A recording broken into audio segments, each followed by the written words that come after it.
주말간에 중국에서도 참 많은 일이 일어났습니다. 정책 결정에 상당히 중요한 삼중전회가 개막을 했고요. 중요한 경제 지표도 줄줄이 발표가 됐습니다. 일단 10월의 물가 상승률이 3.2%로 또다시 3%대를 넘어서면서 인플레이션에 대한 우려는 계속해서 조금 시장을 짓누르고 있는 것 같습니다. 하지만 정부의 목표치인 3.5%에는 아직 여유가 있다, 이런 분석도 나오고 있고요. 이 수출과 산업 생산 지표는 예상치를 훌쩍 뛰어넘으면서 또다시 중국의 경제 지표 개선세가 꾸준하다, 이런 낙관론을 낳고 있습니다. 일단은요, 영상에서는요, 삼중전의 내용에 대한 전망과 관련한 투자 아이디어에 대한 코멘트 한번 보시고 저희도 한번 투자 아이디어 세워보도록 하겠습니다. Well, we are expecting a comprehensive reform program to be announced in the coming days after the third plenum is completed. So the entire reform package will be quite wide-ranging, including reforms in areas such as financial sector reforms, fiscal and tax reform, land reform, and also continuing to promote urbanization. But when it comes to execution, a lot of these reform programs will take some time. But one thing is clear: the government is focusing a lot on innovation, on dismantling some of the monopolies of state-owned companies. They're also focusing on green growth. So here you have a series of investment implications already. So focus on the service industry, the fast-growing sectors such as e-commerce, logistics, environmental protection.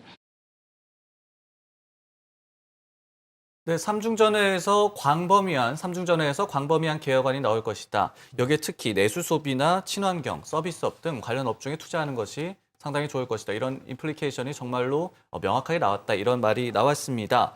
일단 신 대표님, 이 수출 지표를 보더라도 1%대 성장세가 예상이 됐지만 5% 이상 늘었고요. 산업 생산도 계속해서 두 자릿수 성장세를 이어가고 있습니다. 여기에 또 물가 상승률은 두 달째 3%대를 넘어섰거든요. 중국의 경제 지표라든지 삼중전의 결과에 따라서 어떤 좀 전략을 세울 수가 있을까요? 예, 일단 지금 이제 삼중전에 가장 우리가 주목해야 될 부분은 어찌 보면요, 금융 시스템의 변화 부분, 그들이 지금 얘기하고 있는 금융 시스템, 이 부분에 좀 주목을 해볼 필요가 있어 보인다라고 말씀을 드립니다.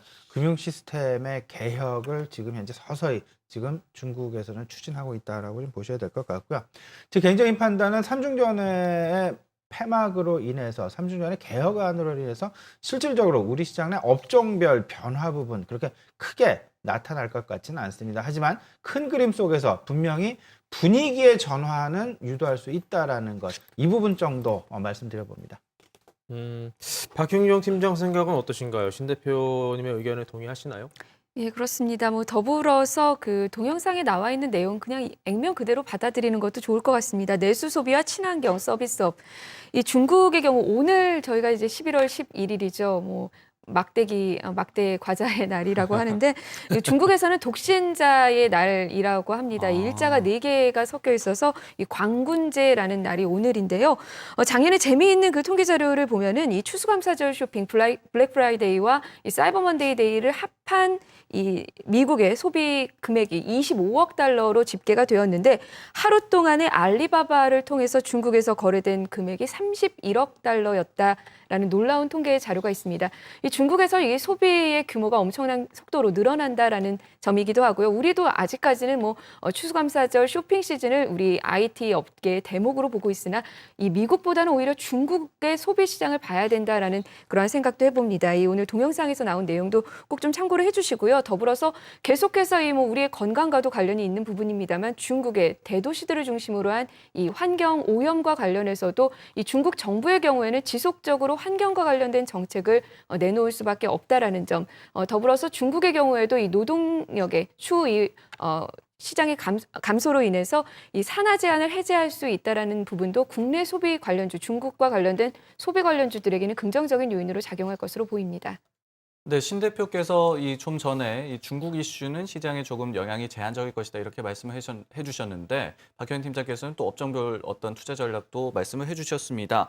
그렇다면 신 대표님, 이번 주라든지 아니면 앞으로의 시장도 지난주 금요일 미국 증시에 대한 분석처럼 어떤 글로벌 경제 지표가 좋지 않게 나와서 양적 완화 축소 공포감이 사그라진다. 그래서 어떻게 보면 조금 찜찜한 랠리가 지속된다. 이런 움직임이 계속될 것이라고 보십니까? 좀 시장 전망을 해주시죠. 네, 일단 뭐 우리 시장 지금 계속해서 이번 주 아무래도 외국인들 수급에 의해서 그 방향성이 결정될 가능성 매우 높아 보인다 말씀드립니다.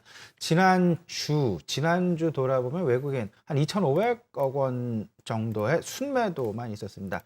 2,500원 순매도에 불구하고 시장 큰 폭의 하락, 낙폭을 이제 기록하는 그런 모습 나타났었죠. 이런 상황, 아까도 이제 서두에서도 말씀하셨지만 지금 현재의 시장 체력이 그렇게 긍정적이지만은 않다라는 것, 어떤 일시적인 외형 변수 이 부분에 의해서 크게 흔들릴 수도 있겠습니다. 하지만 지금 현재 오히려 이런 분위기를 이용을 해서 중장기적인 투자자라면 오히려 지금 현재의 상황, 오히려 주식을 싸게 살 수 있는 절호의 매수 기회일 것이다라고 말씀을 좀 드려보고요. 그 기회를 가질 수 있는 업종군, 종목군 딱 두 가지입니다. 첫 번째는 실적이 향후 계속해서 그 변화가 나타나는 이런 부분들 꼭 명심을 하셔야 되겠고요. 실적 부분에서 오히려 적자에서 흑자로 턴어라운드 할 수 있는 그런 기업군들 찾아보시는 게 어떨까 싶고요. 두 번째, 지금 현재 시장 글로벌 경기 개선에 대한 기대감이 시장 투자 심리에 가장 기저에 지금 작용을 하고 있다라는 거, 깔려 있다라는 거. 그렇다면 경기 민감주를 벗어나서는 지금 현재 상황, 초과 수익을 낼 가능성은 극히 제한적이다라는 그런 말씀, 그 두 가지 드리겠습니다.